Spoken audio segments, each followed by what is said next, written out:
Hello everyone, আজকে আমরা পড়ব রাইট হ্যান্ড থাম্ব রুল। এই রাইট হ্যান্ড থাম্ব রুলটা কি বা রাইট হ্যান্ড থাম্ব রুলটা কোথায় ইউজ হয় সেটা বোঝার আগে আমাদের বুঝতে হবে magnetic effect of electric current. এর মানে কি?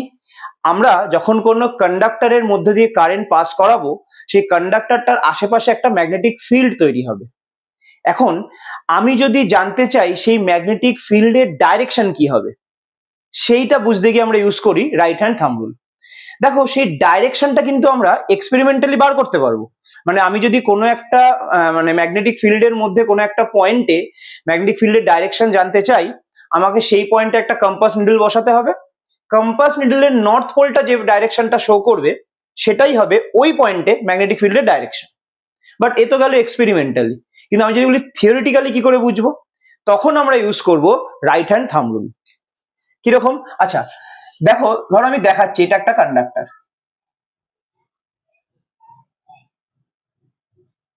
মনে করো এটা একটা কন্ডাক্টর আছে, এর মধ্যে দিয়ে কারেন্ট ফ্লো হচ্ছে।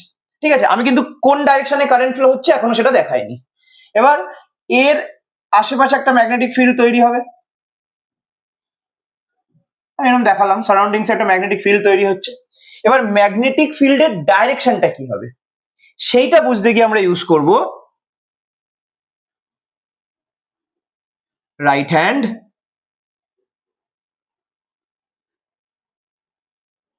Thumb rule. আচ্ছা, কি বলা হচ্ছে এই রুলটা তাকে একটু দেখে নি। বলছে if a current carrying conductor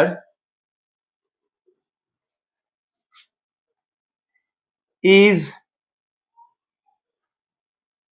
imagined to be held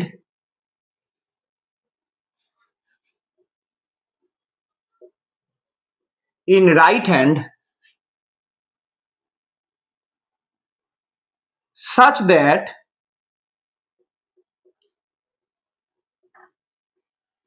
the thumb points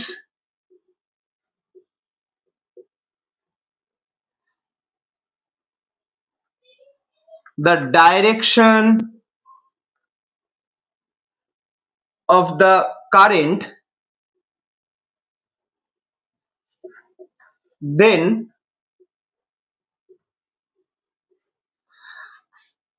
the curled fingers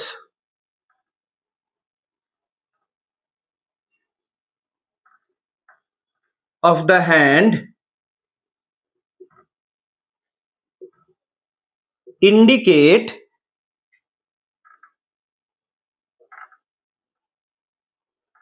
the direction of the magnetic field. আচ্ছা, কি বললো? বলা হচ্ছে if a current carrying conductor is imagined to be held in right hand such that the thumb points the direction of the current, then the curled fingers of the hand indicate the direction of the magnetic field.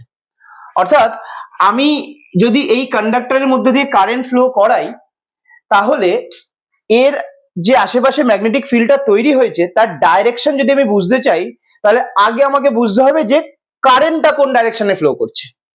আচ্ছা, ধরা যাক কারেন্টটা এই ডাইরেকশনে flow করছে, মানে ওপর থেকে নিচের দিকে নামছে। তাহলে এর আশেপাশে যে ম্যাগনেটিক ফিল্ডটা আছে তার ডাইরেকশন কি হবে আমি কি করে বুঝবো? চলো লটা অনুযায়ী যাওয়া যাক। কি বলছে রাইট হ্যান্ড থাম্ব রুলে?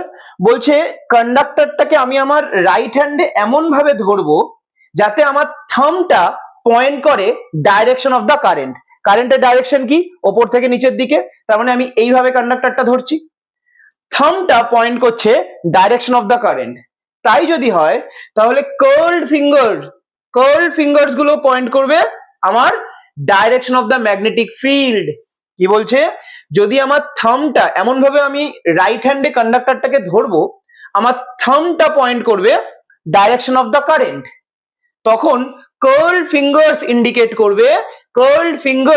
করবে direction of the magnetic field. তাহলে যদি ওপর থেকে নিচের দিকে কারেন্ট ফ্লো হয়, তাহলে এরম ভাবে থাকলে কার্ল ফিঙ্গার্স কি বোঝাচ্ছে? এই ডাইরেকশন। তার মানে এইরকম হবে ম্যাগনেটিক ফিল্ডের ডাইরেকশন, তাহলে ম্যাগনেটিক ফিল্ড হবে এইদিকে। এরম ভাবে এই ডাইরেকশনে ম্যাগনেটিক ফিল্ড। আর যদি কারেন্টটা নিচ থেকে উপরের দিকে ফ্লো করতো, মানে এইরকম ভাবে ফ্লো করতো, তাহলে তখন আমাকে কি করতে হতো, কন্ডাক্টরটাকে রাইট হ্যান্ডে এমন ভাবে ধরবো যেন থাম্বটা পয়েন্ট করে আমার ডাইরেকশন অফ দ্য কারেন্ট। নিচ থেকে উপরের দিকে কারেন্ট যাচ্ছে, থাম্বটা বোঝাচ্ছে ডাইরেকশন অফ দ্য কারেন্ট, তাহলে কার্লড ফিঙ্গার্স বোঝাবে, কার্লড ফিঙ্গার্স ইন্ডিকেট করবে direction of the magnetic field. তাহলে এক্ষেত্রে আমি যদি কন্ডাক্টরটা দেখি ওপর থেকে নিচ থেকে উপরের দিকে কারেন্ট যাচ্ছে, তাহলে কার্লড ফিঙ্গার্স এইরকম এইরকম হবে আমার ম্যাগনেটিক ফিল্ডের ডাইরেকশন, তখন ডাইরেকশনটা হয়ে যাবে এইরকম। ক্লিয়ার? তাহলে আমি এমন ভাবে ধরবো যেন আমার থাম্বটা পয়েন্ট করে ডাইরেকশন অফ দ্য কারেন্ট, আর আমার কার্ল ফিঙ্গার্স গুলো তখন ইন্ডিকেট করবে direction of the magnetic field. এটাই বলা আছে রাইট হ্যান্ড থাম্ব রুলে। ক্লিয়ার? ঠিক আছে, আজকের ক্লাসটা এই অবধি। Thank you.